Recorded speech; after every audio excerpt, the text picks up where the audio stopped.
Welcome to another episode of the Rental Housing Association of Washington's podcast, Housing Matters. As always, I am your host, Corey Jalseth. On this week's episode of Housing Matters, I spoke with George McCleary, a property developer in Portland, Oregon. George has a very large social media presence, and we first got connected because he produced a satire video which got millions of views and went viral all over social media. And the video, at its essence, is simply showing how easy it is for somebody to squat in a vacant rental unit. The video is about 90 seconds, so I want to play that for you real fast before we continue. This is how I stole a house in Portland, Oregon, and totally got away with it. So the first thing I did was find a vacant house that somebody was trying to rent. Next, I looked up how to break into a lockbox without using force. Thanks, YouTube. Next, I forged some documents. This made it look like I had a lease agreement, and I called the utility companies and had the utilities put in my name. I'm not going to pay them, but they don't know that. When the owner showed up, I politely explained that this was my house now, and they need to leave. So they call the police, and I show them my lease agreement and the utility bills, and they tell the owner that this is a civil matter, and they've got to sue me. This made the owner super angry, so she lawyers up and tries to evict me. Of course, I can't afford a lawyer, so I call up a tenant advocacy group who gives me a lawyer that's 100% free and funded by taxpayers. So my out-of-pocket is still $0. So this lawyer fights on my behalf for months and months, really driving the owner crazy and costing her tens of thousands of dollars. Finally, the owner decided it would be cheaper to just give me a chunk of cash to leave rather than continue paying the lawyer. So she writes me a check for $10K and I move out. I didn't even have to clean the place up, and that's a good thing because I do a lot of drugs and the house looks every bit of it. Still no thank you note for aerating the walls, but whatever. So I just got 9 months of free rent in a house that otherwise would have cost me $3,000 a month, plus a nice cash for keys check. And I wasn't even charged with anything. I always thought that stealing was wrong, but it turns out if you steal a house, it's not even against the law here. So this couldn't have worked out any better. Thanks, Portland.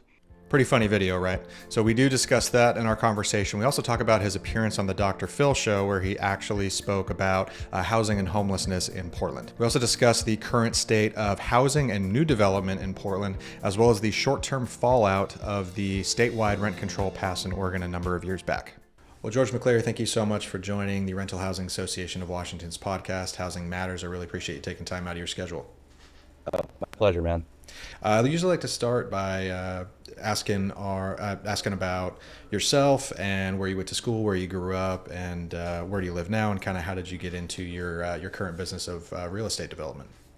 Right. So I moved from Baltimore, Maryland to Portland at a young age, right before third grade. And I went to University of Oregon on a track scholarship my freshman year. Then I transferred to Emory University. So I went from D1 to D3 track and went to business school there.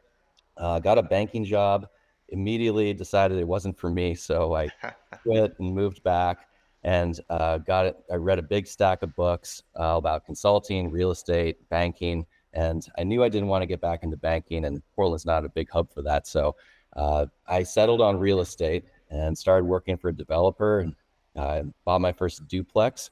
And I think I did that about 20 years ago. Was when I bought my first property. So I've been in the game for a while, and ever since then, it's been a combination of brokerage, property management, development, investment, seller finance, and just kind of everything across the board. And so I've been a real estate guy ever since, and it's been a heck of a ride.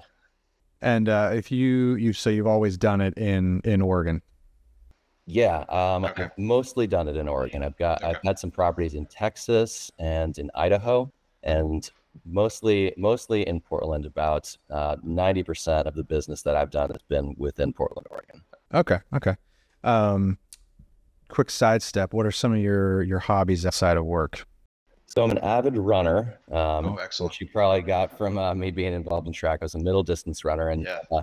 since I became an adult, I just do it for fun. But I did run a respectable sub 3-hour marathon as recently as last year. So I'm keeping in shape, still doing the thing, staying physically fit. But really it's these days just so I can keep up with all the hobbies that I enjoy, like mountain biking and going hiking with my kids, and, just being able to stay active and make the most out of life. So running, hiking, skiing, all the outdoor stuff, because if you live in the Northwest, you got to take advantage of it. Absolutely do. If you don't mind me asking, how many kids? How old? I've got 2 kids, a boy and a girl. All right. All 10, right. 10 Yeah. and 7. So we're 10 at and that 7. age Okay. where they still think I'm cool, and we're tossing the ball around. We're having a grand old time. So it's you're Yes. catching me at a great time, kid wise. I have a 6'4" and a 2-year-old, so Oh, you we're got 3 of them, yeah. we're in the trenches a little still, but we're getting there. Age 4. That was when things got easier. I think I would agree with that. Yeah. So you put out a satire video about how to effectively move into a house in Portland as a squatter and live there rent free for 9 months.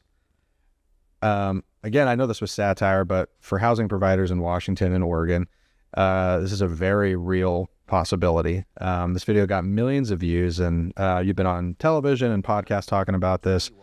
Can you talk about your inspiration for this video and your reaction to the reception that it really got? Yeah. So I'm a lifelong Democrat, liberal-leaning guy who's had the ground sort of move underneath him for several years now, and to where now I find myself right down the middle politically. And a lot of this has to do with housing and real estate policy, statewide, citywide. And I've seen the pendulum swing from being in, I'd say about equal between landlord and tenant rights, to very, very much favoring the tenant. And then also what constitutes a tenant and what earns you actual rights as a tenant also getting a little ridiculous. And so one day, it was Super Bowl Sunday, I just got inspired to make a video about how I've heard that people are stealing houses, how people are squatting. And the whole thing took me maybe an hour. I just filmed myself outside of my own house, my own lockbox right there on the gas meter, and posted it. It immediately got taken down from TikTok because I was inciting crime, but not before my notifications on it had absolutely exploded. So I knew that I had something. I posted it to Instagram, same result. But basically, it was satirizing the ease with which a person can occupy a house for long periods of time and extract a very large amount of value out of the landlord. And worst of all, not be held accountable for it, because it becomes a civil matter as soon as you cast a shadow of a doubt over who is the rightful occupant of the house. The police sort of throw up their hands and say, hey, sounds like a disagreement between you guys. I don't want to get in trouble for removing somebody who has a lawful right to occupy a property. You guys sort it out. It's no skin off their back. So, and that's what leads to these protracted stays by these squatters. And because these people are broke to begin with, you can't go after them for any sort of restitution, and it's not criminally prosecuted, or almost never is. So because I get tired of all these policies that lead to things like this, I really wanted to underscore just how absurd it was, but do it in a way that was that was like digestible and relatable. And so if I said, hey, here's how people are squatting, that's one thing. But if I pretend to be the squatter, if I pretend to be the POS that's actually doing this, then people are gonna like, wait a second, like, but who is this guy? Oh, wait a second. He's a developer. I'm looking at his profile, but people didn't take that last step. There's a lot of people that just figured I was the guy stealing the house, and it blew up. For about 2 weeks, my life completely changed, and ever since then, I've been crusading, basically trying to cast light on this issue. Real estate scams that are ship sinkers, things that can cost you several $100,000 potentially. So it's not the broken toilets you got to worry about in real estate. It's not the squeaky floorboards and doorknobs. It's being absolutely taken advantage of and having no recourse whatsoever, and having your finances completely destroyed by what amounts to a failing in policy. And in your video, you talk about the I don't know what you guys call it in Portland, but kind of the local bar association, or up here it's called Housing Justice Project, that gives taxpayer attorneys to these individuals as well. And up here in Seattle, and I take from Portland as well from your video, that These cases are sometimes drawn out for, sometimes we're up to a year in Seattle, with constant continuances and really dragging that kind of stuff out. What is your experience with that down there? It's basically the same. So there's now a number of lawyers that are specializing in taking landlords to the cleaners. These are they work for nonprofits, and they also work completely independently.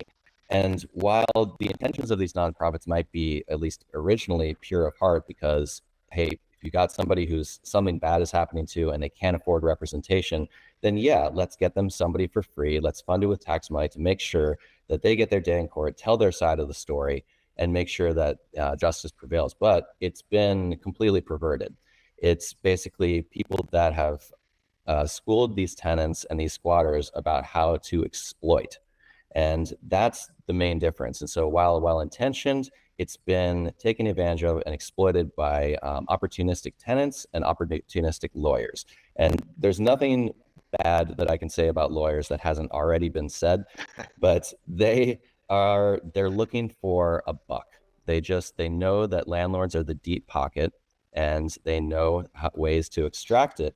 And at the same time, they know how to give advice to these tenants that can take advantage of these systems and get their tenants maximum value while they are essentially committing crimes, which I think is unconscionable. But it's not only is it happening, but it's taxpayer funded. And just for the record, what do you guys call your kind of that organization down in Portland? Oh boy, I'd have to look it up. It's okay, no problem. But there's more than one, and they're doing the same things as the Housing Justice Project up in Seattle. And I hear those guys are under investigation now, which I'd consider that forward progress. What do you believe needs to change in many state laws to make squatting not nearly as easy as you made it look? So as of now, there's been legislation that actually has been passed in at least one state, and not surprisingly, it's been a Republican-led legislation. But it's been in Florida, exactly. So Ron DeSantis signed into law basically a rule that says, hey, if you can prove very quickly that you're the rightful owner and occupant of the house, and we'll get rid of them real quickly. And that to me makes by far the most sense, because it's very, very easy to prove who's right and who's wrong in these situations. You just look at documentation. There's a bunch of different ways to do it. And as long as you get the opportunity to do this pretty quickly and have the authority that kicks them out, the ones that are enforcing laws, the sheriff's department, the cops, then not only does it get rid of the squatters, but it serves as a deterrent, because if it's determined that this person has unlawfully occupied and squatted into your place, then they will be charged with a felony. And the reason that these squatters are doing it, because they've done their homework and they know that they're not just not going to get in much trouble, but really any trouble at all. But if they know that they're going to be charged with a high crime, which as they should be, because if you steal a car, you're extracting a lot of value out of somebody criminally. It's the same with a house. So they're starting to look at it similarly, which to me makes a ton of sense. And I think they're trying to do the same thing in New York and other states, but it's really a bipartisan issue. Even though it might be Republicans that are leading the charge, I really just invite Democrats like myself to reach across the aisle and get legislation like this passed, because it's an ongoing injustice in every single state, red or blue. Talking about other topics, you talk about a variety of different topics on your social channels. Can you talk about what some of your other videos cover? Yeah. So when I went on the Dr. Phil show the other day, I think it's going to be airing May 31st. They initially contacted me on account of the squatter video, but then they found another video of mine where I talk about homeless policy. And so same in Seattle, there's a policy to just sort of, they sweep them out every so often, but there's really no solution. And there's a carrot. They say, hey, you can go into treatment, but there's no stick. There's no penalties. There's no penalties for all the crimes that they're committing, which is using drugs, littering, staying on public property or private property for that matter, and not being held accountable for it. So the video that I ended up talking about on Dr. Phil is about how we can help solve the homeless crisis in a way that's it's based in humanitarian policy, but also holds people accountable. So yeah, I've talked about homelessness, and then confronting a car thief in my neighborhood that went semi-viral on TikTok. And my point on that one was, hey, we have to stand up to these people, and we're kind of on our own here because our police force has been defunded and beleaguered, and they're not inclined to stick their necks out for us anymore. With the passage of rent control in Oregon, I want to say it was 2 or 3 years ago. You probably know better, but can you talk about how you think that has affected the rental market in Oregon, as well as Portland as a city where you live? Yeah. So if you talk to any economist, they'll tell you the same thing every time, is that rent control doesn't work, at least not the way that you think it's going to. Right. What it does at the end of the day. So what are those rent control measures? So basically, you can't raise the rent by more than a certain percentage on an annual basis.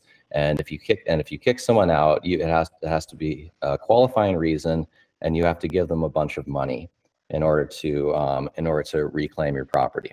And so this is another one of those well-intentioned policies that backfires based on things that people don't necessarily consider when they're crafting this policy. And the biggest thing by far is when you add restrictions like that, you take units out of the rental pool that would otherwise be happy to add to the housing supply, have tenants, and increase the supply of your rentals, but they're not going to do it because they've read about the crazy amount of hassle that's come as a result of not being able to kick out tenants that aren't paying, not being able to reclaim your place, not being able to raise the rent, and at least to the market, to a market value.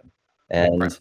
So because all of those units are getting taken out of the rental pool, where are they going? They're being sold on the retail market to homeowners, which decreases the supply of rentals and leads to higher rents. So it's led to higher rents, which is, that's a good part for landlords that already exist. These are, and who owns most of the rentals? It's big companies.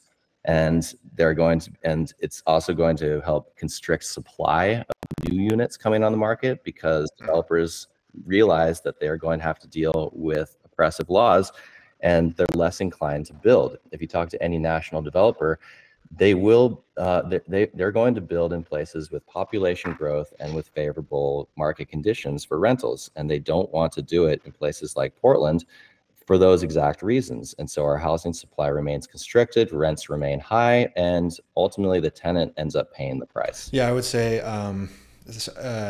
the rent control in Oregon, what is it? It's 70% of CPI plus something else on top of that. Do you know off the top of your head? Off the top of my head, I think they changed it recently, but it's 5% plus the CPI, or maybe it's just the CPI now. Because in Portland, they stack even more things on top. There's statewide rent control, but then there's also what's happening in Portland.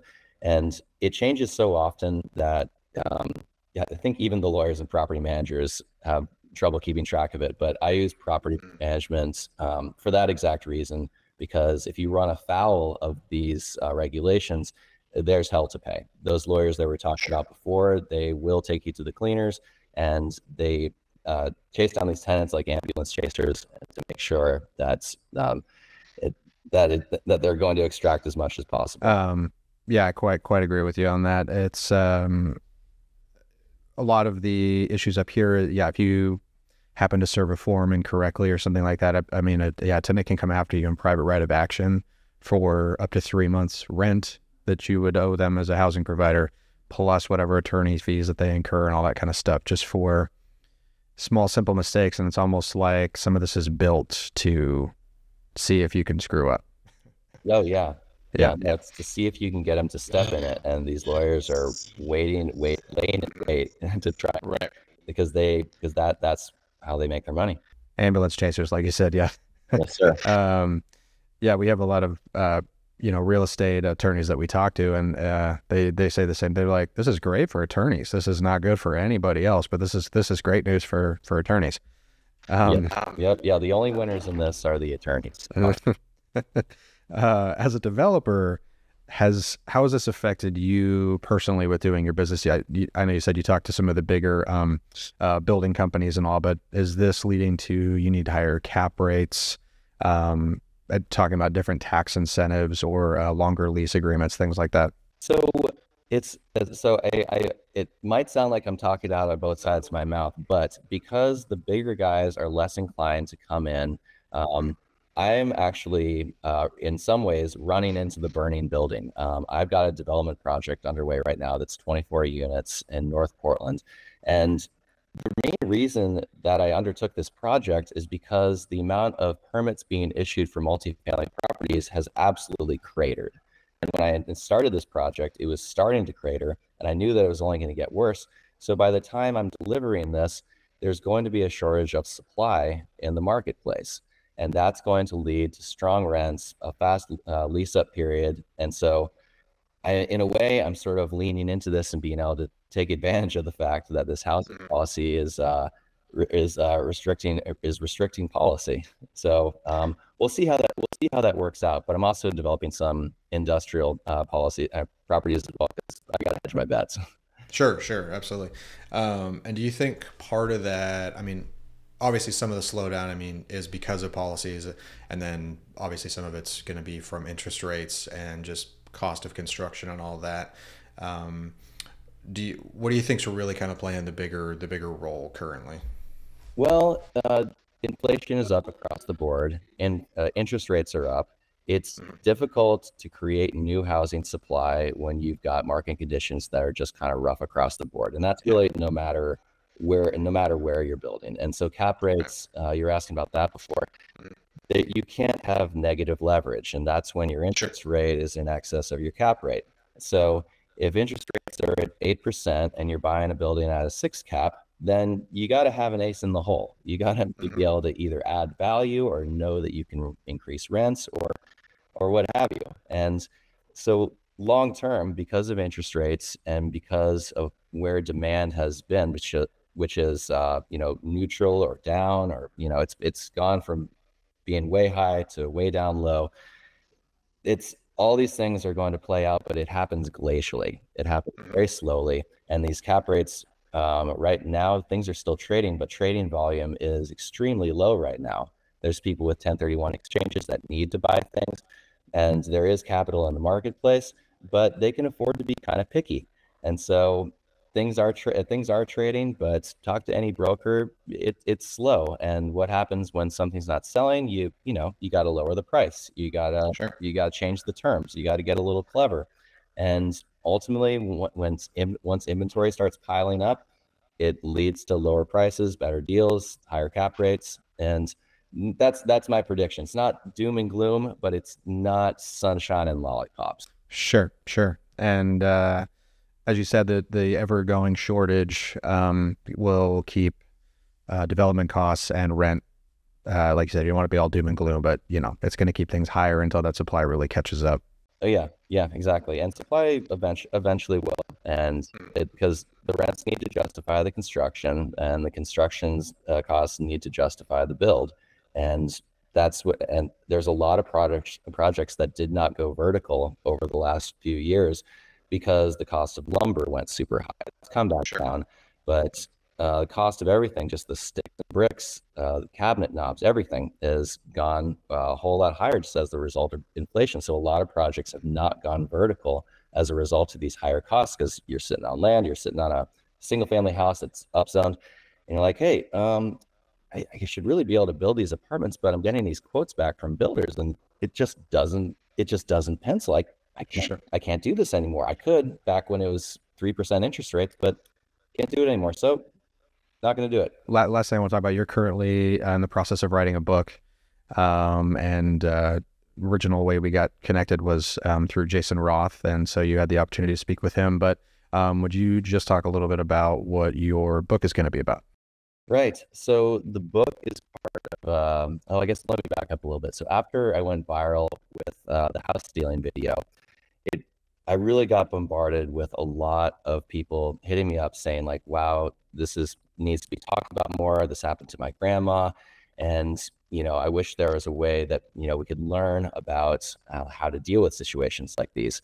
And so I was thinking to myself, you know what, I should write a book detailing in all the gory details of what happened with things like Jason. He's the fellow who was rendered homeless by a tenant squatter taking over his property. Just get at all the little details that you don't hear in sensationalized news stories. Attach dollars and cents to it. That's what you don't always get. And really be able to summarize the full damage, the financial damage that can happen as a result of this, and tell lots of these case studies in the form of a book, just as a warning to investors of what can happen if you don't protect yourself, and B, even if you do, what you can do about it to prevent it. And so then I was like, well, there's a whole lot more to this. And so I should make some videos. So I'm making a video series on squatter prevention, detection, and ejection. Finding out, keeping squatters away from you, seeing if they're there, and then how to get rid of them if that does happen to you. And then concurrently with all this, I'm learning about all these real estate scams. And one of the biggest, the ones that's growing the fastest is home title theft. And that's when somebody goes to the recorder's office with a fake deed and says, hey, looky here, Corey signed over the deed to his house to me for $1,000 for this $500,000 house. It's mine now. And the county recorder looks at it. It's got the notary stamp on it. It's a deed. And they're like, cool. So they record it, and they can take out loans. They can sell it to a wholesaler. There's a host of things that can happen. But I don't know how often you're checking on your deed, Corey, but it's probably not very often. Not very often, no. Yeah, never. I never did it. But if you find out about it right away, you can fix it real quick. And I learned how to do that. It's a simple affidavit. But if months or even years pass, that's when the bad things happen. That's when people take out loans. There's a case of somebody who got sold that's happened to them, and the person built a house on the property. So they returned back to, that was vacant land, and there was a house there, and a person says, oh, hi, yeah, this is my house. He's like, well, wait, no, this is my land. And they're like, well, no, we bought it from, what's it? And so that's still in process of being unraveled. But what I'm having built, and it's going to come out most likely in about July 2024, is a product called Title Watchdog. And just for a very low fee, you get eyeballs constantly, 24/7 on your title. And if anybody tampers with it, you get an email, you get a text, a phone call, and we help you fix it. And there's a company that already does this called Home Title Lock, but they want to charge you $20 a month, which for what it is I think it's highway robbery. I'm charging not even half that, like a third of that, and it'll give you the same product, the same service, and a process that will check your title constantly, so that if it ever changes hands, then you're going to know about it, and we're going to tell you what to do. So kind of across the board, scam protection, or detection, prevention, and ejection. Well, George McCleary, thank you so much for joining the Rental Housing Association of Washington's podcast, Housing Matters. If anybody wants to check out your videos or follow you, how can they find you? So I'm on all the major social platforms, McCleary Realty and Development, MRD_Portland. That's on Instagram and TikTok. Shoot me a message, give me a follow, watch my stuff. It's really important that this message gets out there. So I encourage everybody to do that. And then my products are coming out this summer. So check us out, Title Watchdog, Title Monitoring, and I still need to think of a name for all the other products, but it's the landlord protection. And find me just by Googling George McCleary, and I'd love to hear from you. Well, thanks so much for joining us, and thank you for all your time. My pleasure. Thanks, Corey. Thank you for tuning in to another episode of Housing Matters. I'd like to thank again my guest, George McCleary, for taking time out of his schedule to speak with me. If you like the podcast, hit the subscribe button on your preferred listening platform. That way you will be notified every time we post a new episode. And if you really like the show, maybe share it with your friends. If you have a topic you believe should be covered in a future episode of Housing Matters, reach out to me by email at chjalseth@rhawa.org. The views expressed in episodes of RHAWA's Housing Matters podcast do not necessarily represent the views and policies of the Rental Housing Association of Washington. Formal legal advice and review is recommended prior to selection and use of this information. RHAWA does not represent your selection or execution of this information as appropriate for your specific circumstance. The material contained and represented herein, although obtained from reliable sources, is not considered legal advice or to be used as a substitution for legal counsel. Copyright 2024.